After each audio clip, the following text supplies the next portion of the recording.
Now let's talk about ghosting. Ghosting is a real thing.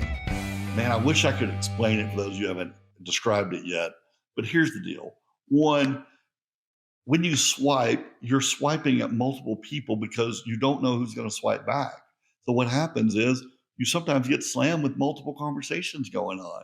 And when you have too many conversations, what happens is you feed one and you neglect the other. And so sometimes you have somebody who matches with you. You may be in a brief conversation and they just disappear. And you think, what happened there? Well, one of the reasons they're just talking to too many people and you lost out. Timing. Somebody replied when they were up and you didn't. And then by the time 2 or 3 days later, they've already moved on. Just the way it is. Sometimes they're just not feeling it. It is what it is. It hurts sometimes, but hey, now you know where they stand or they know where you stand.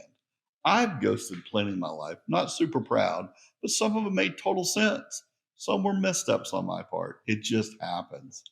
In fact, a study a couple of years ago found that respondents had ghosted almost 30% of the people they dated, and they felt like they'd been ghosted by 25% of the dates themselves. People admit it. But additionally, 75% of the respondents to the survey said they believe ghosting was an inappropriate way to end a relationship. Isn't that crazy? But isn't it funny? In a way to end a relationship, what kind of relationship? You barely know each other.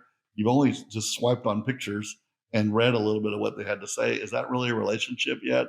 I think that's where the nuances come in, is ghosting after you've built a relationship. That hurts. Ghosting when you're just getting to know each other, some people would just say that's fair game. That's the way it is.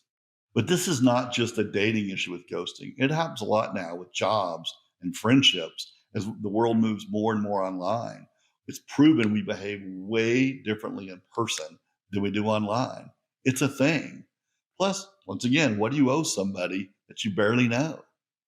Here is what will help with ghosting and with online dating in general. Say what you mean what you say. Honesty.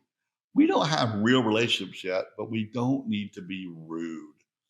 Maybe your laugh is not going to make me happy for the next 30 years, and I don't want to tell you because I don't want to offend you. But I know, well, that hairdo that you have with that tank top, just going to be a little embarrassing for me.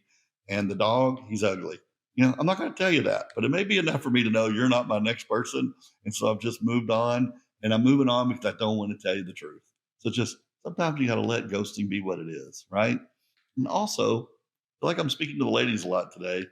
Why do you have no bio? You just put up your pictures, right? Well, some of you are getting it just a little lazy. If you put up a few pics and no bio, no wonder why you're getting ghosted. If you would have told me about your 5-year-old kid and that you work at Blockbuster still, I might not have swiped. I mean, give me some details for crying out loud. You and I can weed out people. Do you love golf? Good. I don't. Tell me now. Do you work on weekends? Great. Spit it out. You don't want to fly? Great. But reveal that in your bio. Now we're going to know. Now I'm going off hearsay here, but there seems to be plenty of married men on the apps. Beware.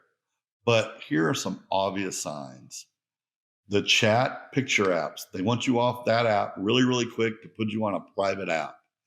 You've researched them a little bit on social media and their pictures are weird, or they're nowhere to be found on social media with that name. They'll tell you things like, oh, I don't do social media, or I don't like doing selfies. Maybe he never invites you to his house, even after multiple dates in. His job requires a lot of travel, very irregular communication. Most of this time, when I hear these stories, it was obvious to me that the guy was married. I'm not sure how it happens so much of the women being fooled. Social media flag, like if they have a picture of a US flag or a bald eagle or a picture of their truck, and they don't have a picture of their own face, red flag. One, he's married. Two, what kind of guy can't put a picture of himself? Like, you can't handle technology now, in this day and age. Do you really want to date a guy with an eagle as his profile pic on Facebook? Is that what you really want? I don't think so. So if he says he doesn't take selfies, he can't figure it out, he doesn't have any friends to help him take a picture, that's a clue too. Well, that guy's either married or he's a loser. So walk away from those people. How about that? Okay, guys, a little behind the curtain information for you. Do you know that women in some towns have Facebook groups to deep dive into men's history and the details.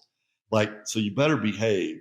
So, like here in Dallas, there are the women in Dallas, and if they're dating somebody that have any questions, they'll literally put a picture of him and comments, and people from all over the Metroplex will comment and say, "Oh, I used to date that guy. He's super nice." But guess what? Normally not that easy. It's normally, "Oh, he's a jerk. He ghosted me," or "I found out that guy's married," or worse than that, "He's talking to me right now too." So be on your best behavior. They're actually doing some really big things behind our backs, and maybe we ought to do the same thing back, but they're probably a little smarter than we are.